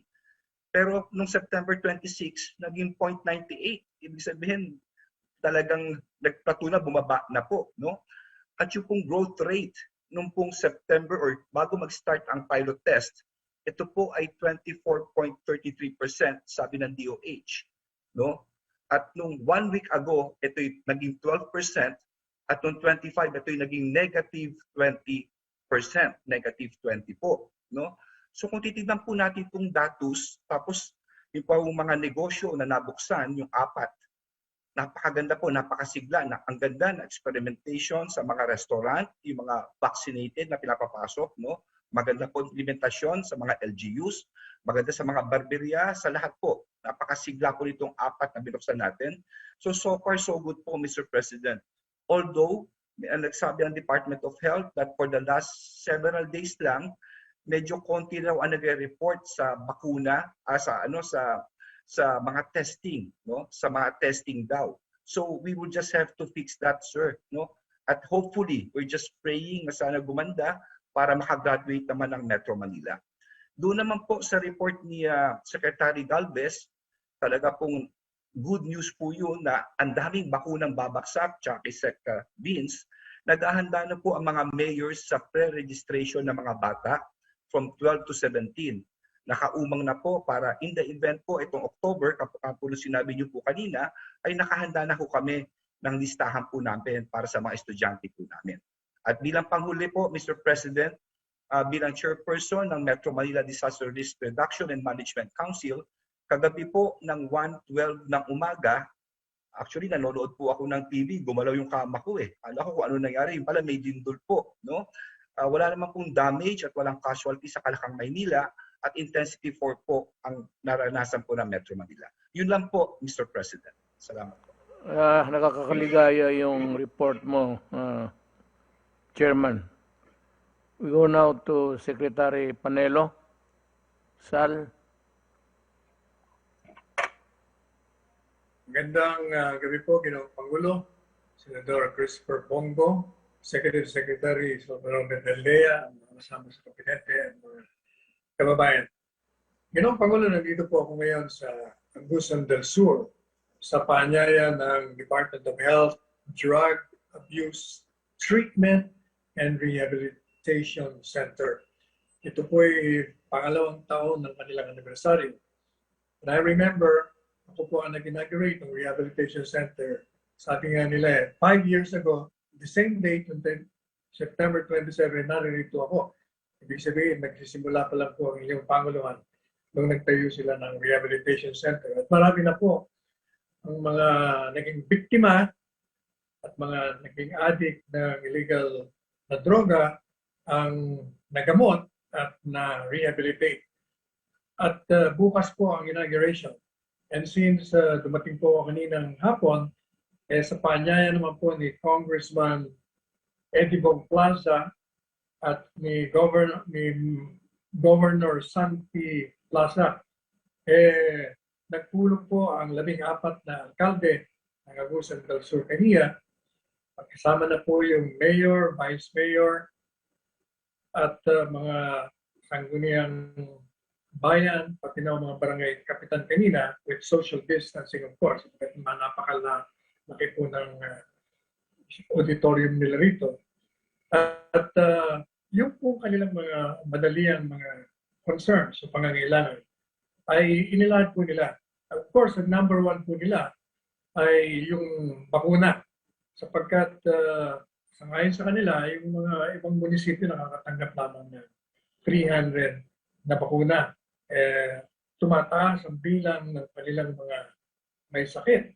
At karaka-karaka po ay tinawagan natin si Secretary Charlie Calves at na-speaker po natin. At siya naman ay siniguro niya na dahil nga marami ng bakunang dumarating at naka-ready na rin, meron daw 400,000 na ipadadala dito sa Agusan del Sur. Kaya tuwa-tuwa po yung mga gobernador, congressman at mga alkalde rito dun sa sinabi ni Secretary Charlie. Yan naman po isang mayor at ilang pang mayor, meron daw po silang granular lockdown. And because of that, kailangan po nila ng ayuda. Ang huli daw nilang ayuda ay under Biennial 1 and 2 pa. At matagal na raw yun. Kaya tinawagan naman po natin karaka-raka din si Secretary Rolly Bautista at agad naman na sumagot at nagsabi na sulatan lang siya o kahit na text galing kung sinong nangangailangan at padadala niya po kagad. Kaya tuwan-tuwa na naman po yung mga alkalde. Meron naman isa pong concern na napakahalaga din, kaugnay din dito sa health. Sapagkat kailangan daw po nila nakikiusap Secretary Pinkoy Duque, kaya ho tinatawagan natin kanina, na kailangan daw po nila emergency ng 14 na doktor. At yung nurses naman daw, as many as DOH can give them, dahil kailangan nila. Kaya sabi ko, pararating ko po kay Secretary Duque, and I'm sure he's listening now, he knows. Now, gusto rin po nilang iparating sa inyo during kaninang nakausap po yung mga alkalde. Humingi po sila sa inyo, Ginoong Pangulo, ng guidance. Sapagkat gusto raw po nilang malaman kung sino raw ba ang talagang susuportahan nila na presidente sapagkat nag-aantay po sila sa inyo, Ginoong Pangulo. Bigyan niyo raw po sila ng guidance. Sabi ko po sa kanila, maghintay sa October 8, yung last day. Pero sabi nga po nila, mas gusto nila sana magbigyan nyo na sila ng guidance sapagkat talagang gusto na po nila na malaman. Now, pagdating naman po, tinanong ko naman doon sa Senate investigation na ginagawa, alam po ninyo, ang kanilang impression, talagang pinopolitika lamang at naniniwala sila doon sa mga paliwanag na naririnig po nila dito sa Tell the People.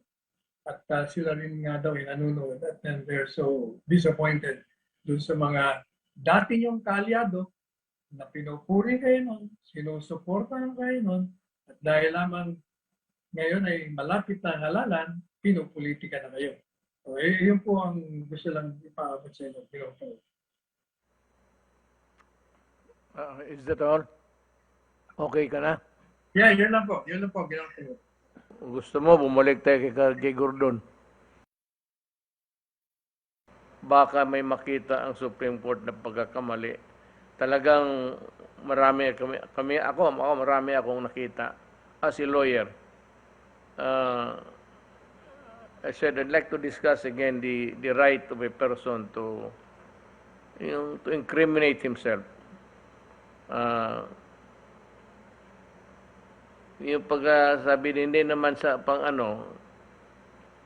if it is not you're calling him not as a resource person, but already the inquest is focusing on their something like liability, you miss one entirely point of law, and that is a person being advised that any testimony from here on that you would give may be used against you in a criminal or civil suit. Yan ang hindi nila malaking bayo. Tayong mga abogado, halos dito kaharap ko. You cannot do that kung ang questioning mo is already focusing on the guilt of accused of a wrongdoing, tapos gusto mong extract further from his mouth, then he cannot go to prison by using his mouth. You have to advise him of his constitutional right. Dapat ganun lang. That is in keeping with due process. The right to be heard and the right to be forewarned that there is a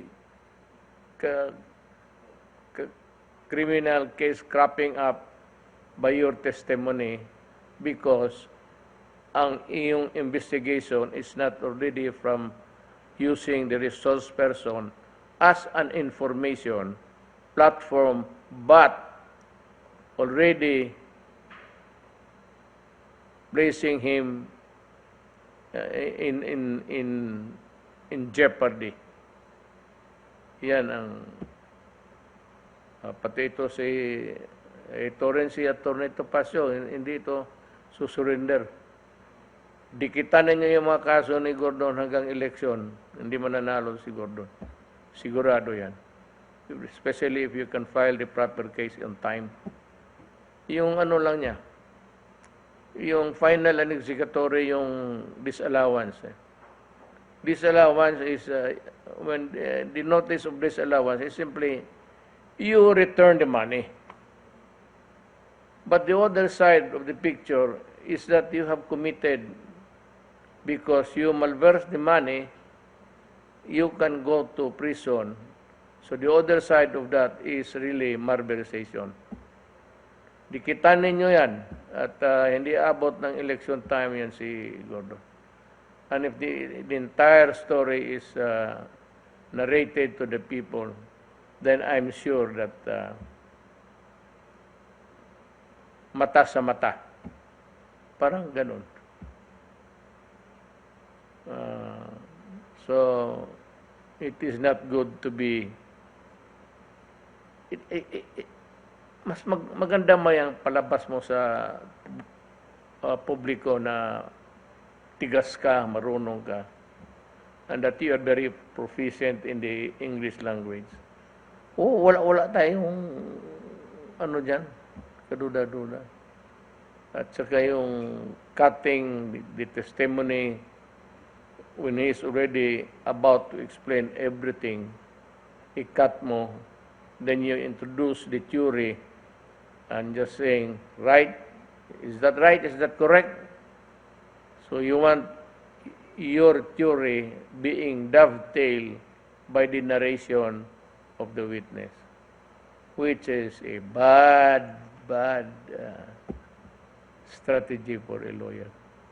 Hindi siguro ito kasi na, I don't know if he has appeared in court si Gordon. Pero maraming lapses siya dyan. And it will, in the end, discredit him. Maraming salamat sa pagtangkilig ninyo mga kapatid kong Pilipino at sa muli natin pagkita. Kung hindi pa kami makubid, tang inang COVID na yan. Thank you.